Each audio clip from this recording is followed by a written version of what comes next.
என் அன்பு குழந்தையே, உன் மனதிலுள்ள அத்தனை அழுத்தங்களையும் மூடி மறைத்து புன்னகை பூசி சந்தோஷமாக வாழ்வதாக காட்டிக்கொள்கிறாய். ஆனால் உன் உண்மையான மனநிலையை என்னிடம் மறைக்க முடியுமா? இப்பொழுது என் பிள்ளை எப்படி இருக்கிறாய் என்று நான் சொல்லவா? பிறர் மீது பாசம் வைத்தே உன்னை நீ துளைத்து விட்டாய்.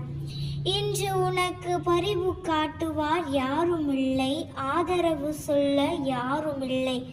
உறவினர்கள் வருவது உன்னை பார்த்து ஆறுதல் சொல்வதற்காக அல்ல, உன் கஷ்டத்தை பார்த்து சந்தோஷப்படுவதற்கே என்று எண்ணுகிறாய்.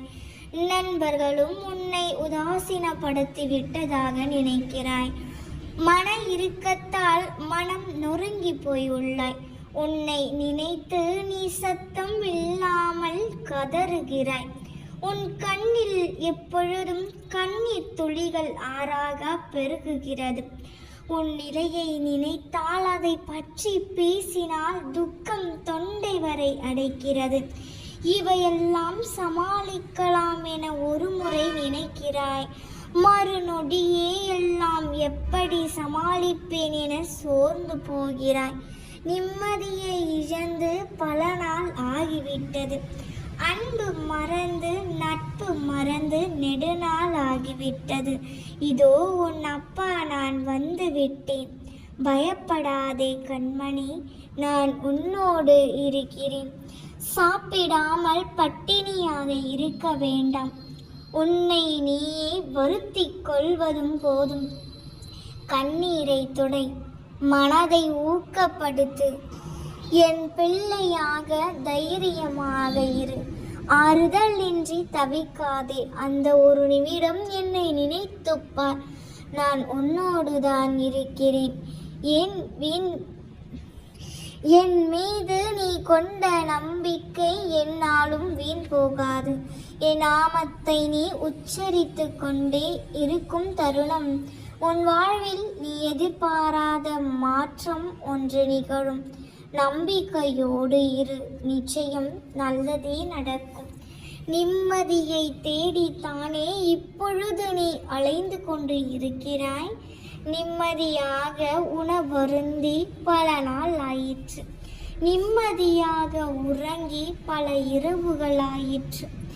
எப்பொழுதும் ஏதேனும் ஒரு சிந்தனை, அடுத்தது என்னவாகும் என்ற யோசனை.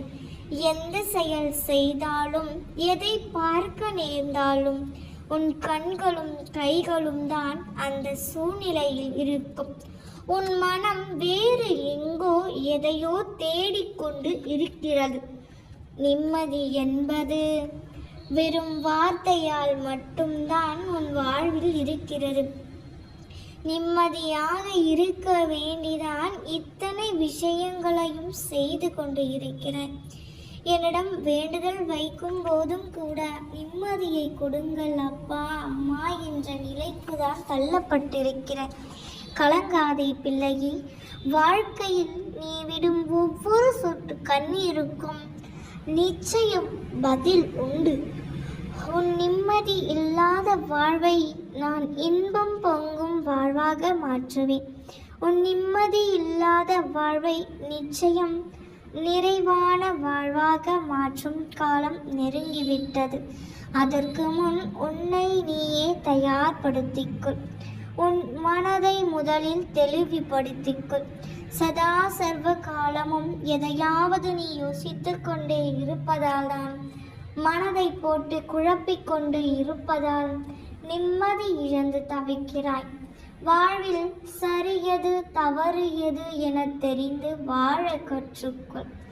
இதே நிலையில் நீ இருந்தால் உன் சிந்தனை எல்லாம் உன்னை தவறான வழியில் அழைத்து செல்ல வாய்ப்பிருக்கிறது.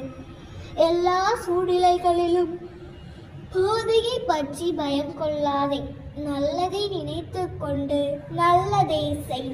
எல்லாம் ஜெயமாக முடியும். உனக்குள் இருக்கும் மிகப்பெரிய முக்கிய பிரச்சனை என்னவென்று தெரியுமா? உன் வாழ்வில் நடக்கும் எல்லா விஷயங்களையும் பெரிதாக எடுத்துக்கொள்வது. உன் வாழ்வில் வரும் எல்லோருக்கும் அதீத முக்கியத்துவம் தருவது. உன்னிடம் 2 வார்த்தைகள் அன்பாக பேசினால் அதை உண்மையென நம்பி பின்னாலே சென்று விடுகிறாய். யாரையும் நம்பாதே. உனக்காக என்றும் உன் அப்பா நான் இருக்கின்றேன் என்பதை மறந்து விடாதே. எதற்கும் பயப்படாதே. என்னை மீறி எதுவும் உன்னை நெருங்காது. உன் மனதில் இனம் புரியாத குழப்பங்கள் ஏற்பட்டுள்ளது. அதனால்தான் என்ன செய்கிறோம் என்று கலங்குகிறாய். என் செல்ல பிள்ளையே, எப்பொழுதுமே என்னை நினைத்து என் நாமத்தையே உச்சரித்து கொண்டே இருக்கிறாய். இருந்தும் ஏன் பயப்படுகிறாய்? என் மீது உனக்கு நம்பிக்கை இல்லையா? மன குழப்பத்தில் இருந்து வெளியில் வர முடியாமல் தவிக்கிறாய்.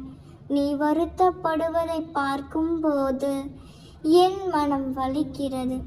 நீ நான் கூறும் ஆலோசனைப்படிதான் நடக்கின்றாய். அதில் எந்த குறையும் இல்லை. துன்பங்களை எல்லாம் சந்தித்து வாழ பழகிக்கொள். நீ வாழவே கூடாது என்று உனக்கு எதிராக நின்றவர்கள் மத்தியில் தைரியமாக போராடி வெற்றி பெற்று விடுவாய். ஆனால் தனிமையில் கோழை போன்று அழுகின்றாய். அழாதே என் பிள்ளையே. உன்னை காயப்படுத்தி உன்னை கண்ணீர் விடச் செய்தவர்களை தன்னை உணரும் காலம் வந்து உன்னிடம் வந்து மன்னிப்பு கேட்பார்கள். அனைத்தையும் உனக்காக மாற்றுவேன் தங்கமே. எல்லா கஷ்டங்களையும் துன்பங்களையும் பொறுத்து கொண்டு நானே துணை என்று இருக்கின்றாய். என் பாதங்களை சரணடைந்து விட்டாய். அப்படி இருக்க உன்னை நான் எப்படி கைவிடுவேன்? என் கண்மணியே, கூடிய விரைவில் நீ நினைத்தது எல்லாம் நடக்கப் போகிறது. உன் வேண்டுதல் எல்லாம் வலுப்பெற்றுவிட்டது. இனி எல்லாம் உன் வசம். நீ பார்த்து கொண்டே இரு. உன்னை காயப்படுத்தி அவமானப்படுத்திய உறவுகள் மத்தியில் உன்னை தலை நிமிரச் செய்வேன். என் மீது முழுமையாக நம்பிக்கை வை. இது என் சத்திய சுபவாக்கு. என் வாக்கு என்றும் பொய்க்காது. உன்னை காயப்படுத்தியவர்கள் மேல் கோபப்படாதே. பொறுமையோடு இரு. அவர்களுக்கு தக்க சமயத்தில் நித்திய பாடத்தை நான் கற்றுக் கொடுப்பேன். அனைத்தையும் மறந்து சந்தோஷமாயிரு. எல்லாவற்றையும் நான் பார்த்து கொள்கிறேன். பயப்படாதே. நிச்சயம் நல்லதே நடக்கும். உன் அருகில் உன் அப்பா உன் அம்மா எப்பொழுதும் இருக்கின்றோம் என்பதை மறந்து விடாதே. எல்லாம் நல்லதாகவே நடக்கும். நாம் இருக்க பயமேன்.